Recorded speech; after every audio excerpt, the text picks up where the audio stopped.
Boa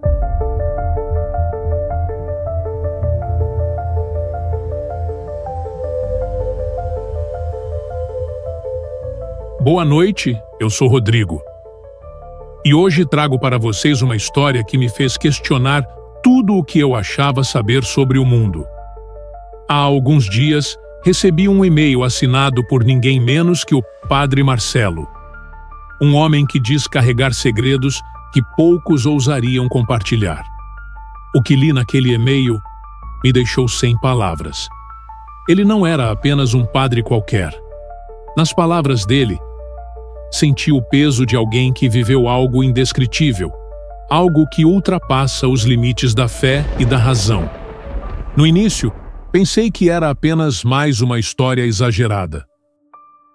Mas à medida que lia, percebi que ele estava relatando eventos que a própria Igreja nunca admitiria existir. E o mais assustador, tudo isso aconteceu dentro do Vaticano, em um lugar onde a santidade deveria ser absoluta. Padre Marcelo falava de algo que descobriu nas profundezas das catacumbas, algo que foi mantido em segredo por séculos, selado por correntes e orações antigas. Ele dizia que, mesmo agora, longe de lá, ainda sente que está sendo observado. Se você decidir continuar ouvindo, esteja preparado. O que vou compartilhar é apenas o começo de um relato perturbador, que pode mudar para sempre o que você pensa sobre o que se esconde atrás das paredes do lugar mais sagrado da Terra. Então, sente-se, prepare-se e vamos começar essa jornada juntos. Padre Marcelo recebeu a ordem naquela noite fria, em uma sala onde apenas o som de uma lamparina quebrava o silêncio. O bispo entregou-lhe um envelope lacrado, o olhar carregado de uma seriedade incomum. Vá às catacumbas, padre. Não diga nada a ninguém.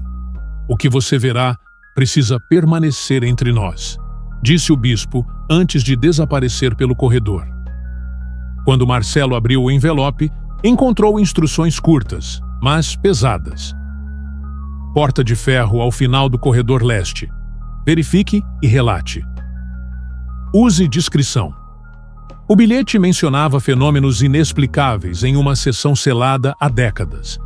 Apesar da simplicidade das palavras, ele sentiu o peso do que estava por vir.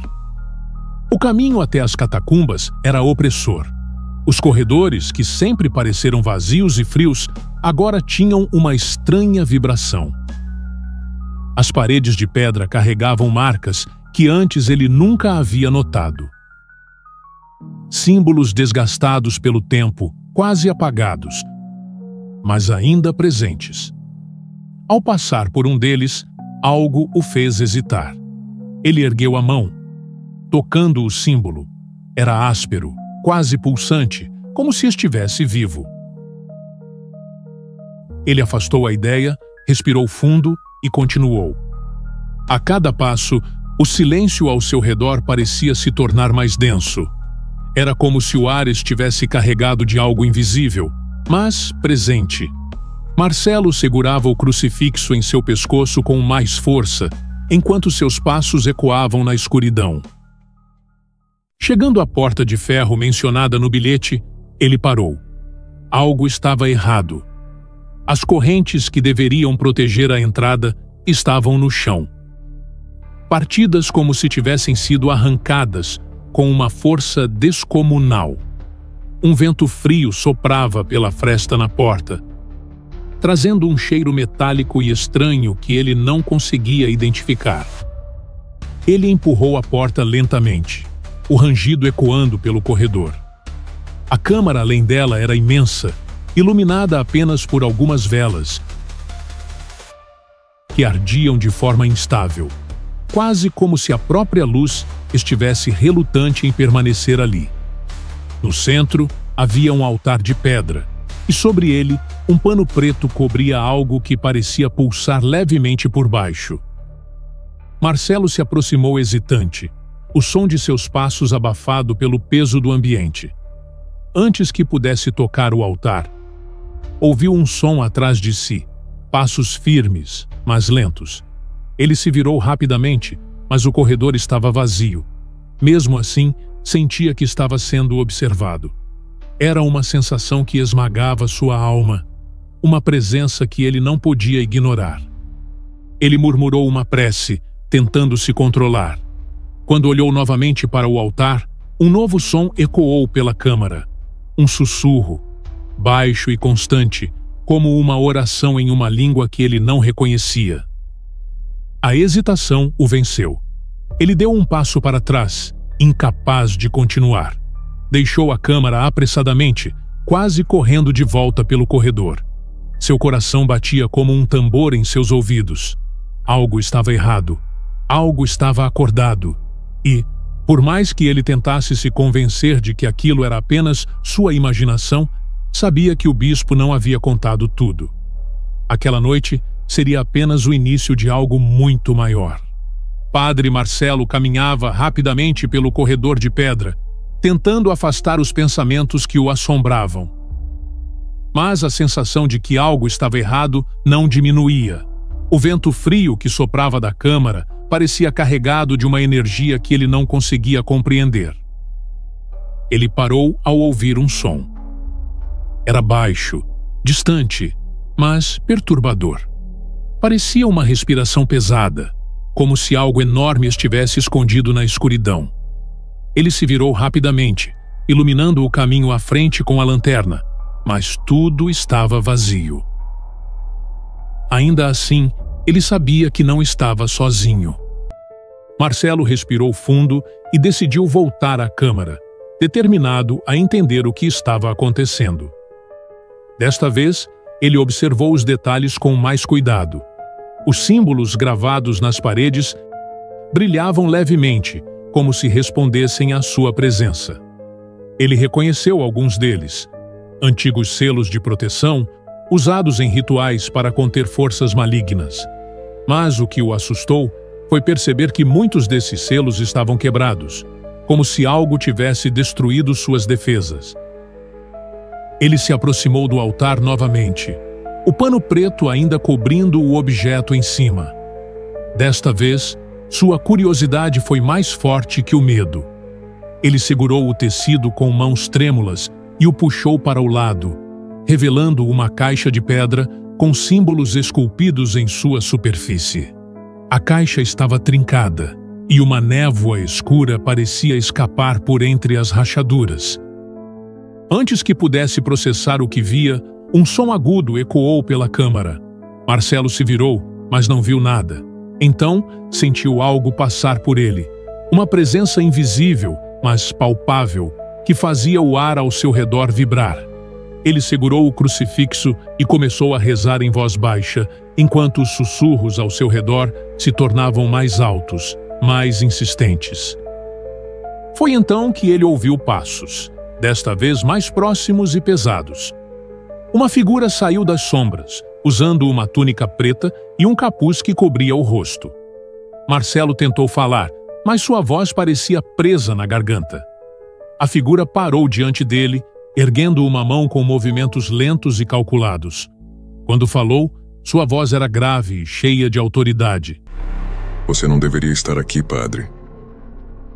Marcelo recuou, tentando entender quem ou o que estava diante dele. A figura se aproximou e Marcelo percebeu que seus pés não tocavam o chão. Ela parecia flutuar, cercada por uma névoa que pulsava com vida própria. Por que essas correntes foram quebradas? Perguntou Marcelo, sua voz finalmente saindo. O que vocês estão escondendo aqui? A figura não respondeu, mas levantou a mão novamente. Nesse momento, Marcelo sentiu uma pressão esmagadora em seu peito, como se algo estivesse tentando arrancar o ar de seus pulmões. Ele caiu de joelhos, lutando para respirar. Você não deveria ter vindo. Repetiu a figura, antes de desaparecer na escuridão, como se nunca tivesse estado ali.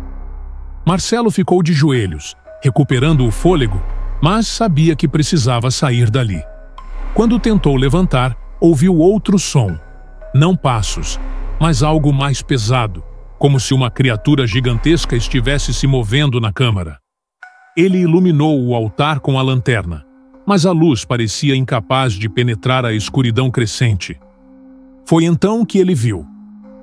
2 olhos vermelhos brilhavam na escuridão, fixos nele. Eram intensos, cheios de uma fúria que parecia queimar no ar. A criatura avançou um passo e Marcelo pôde ver parte de sua forma. Algo alto, esguio, com garras que reluziam à luz fraca. Marcelo sabia que não tinha chance de enfrentá-la. Ele pegou o crucifixo e começou a rezar novamente. Mas a criatura rugiu, um som que fez as paredes da câmara tremerem. Nesse momento, ele correu. Seus passos ecoaram pelo corredor enquanto a criatura o seguia, cada passo dela mais pesado, mais próximo. Quando finalmente alcançou a escadaria que levava à superfície, Marcelo virou-se uma última vez. A criatura havia parado no final do corredor, como se não pudesse sair da câmara, mas seus olhos ainda estavam fixos nele, cheios de uma promessa de que aquilo estava longe de terminar. Marcelo saiu para o ar fresco da noite, ofegante e tremendo. Ele sabia que havia despertado algo que nunca deveria ter sido perturbado. E o mais assustador, aquela coisa ainda estava lá, esperando por quem ousasse cruzar seu caminho novamente. O ar na superfície do Vaticano parecia gélido, mas Marcelo sabia que não havia tempo para descansar.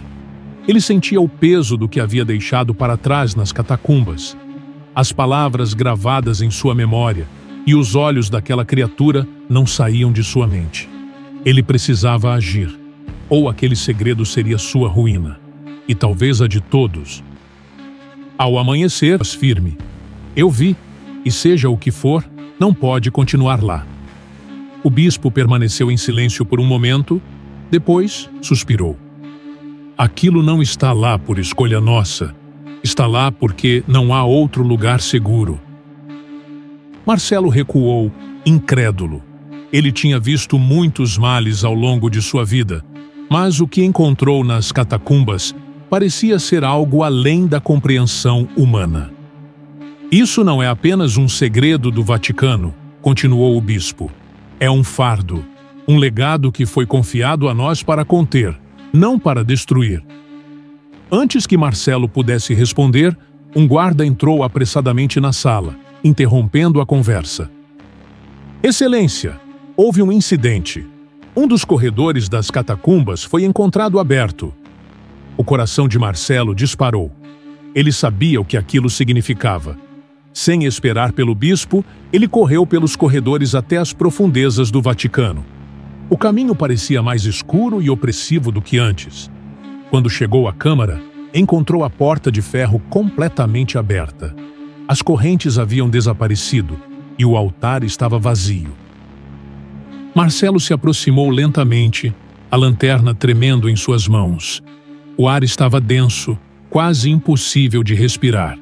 Então, ele viu uma série de marcas no chão, como garras arrastadas pela pedra. A criatura não estava mais lá.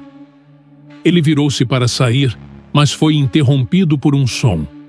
Não era um rugido nem um grito, mas uma voz baixa, rouca, que parecia ecoar em sua mente. Isso é só o começo, padre. O fim do mundo está próximo. Marcelo congelou, sentindo um arrepio percorrer sua espinha. Ele não sabia se a voz era real ou fruto de sua imaginação, mas uma coisa era certa. Aquilo estava solto. E ele sabia que, de alguma forma, o Vaticano ainda guardava segredos que ele sequer podia imaginar. Marcelo saiu das catacumbas, o coração pesado. Ele sabia que precisaria tomar uma decisão: ficar em silêncio como todos os outros ou encontrar uma forma de expor o que estava acontecendo. Mas, naquele momento, ele sabia que o perigo estava apenas começando. E você? O que acha que estava realmente preso nas catacumbas? Deixe sua opinião nos comentários. E se você tem uma história como essa, envie para o nosso e-mail. Não se esqueça de curtir, compartilhar e se inscrever no canal para mais relatos como esse. Até a próxima!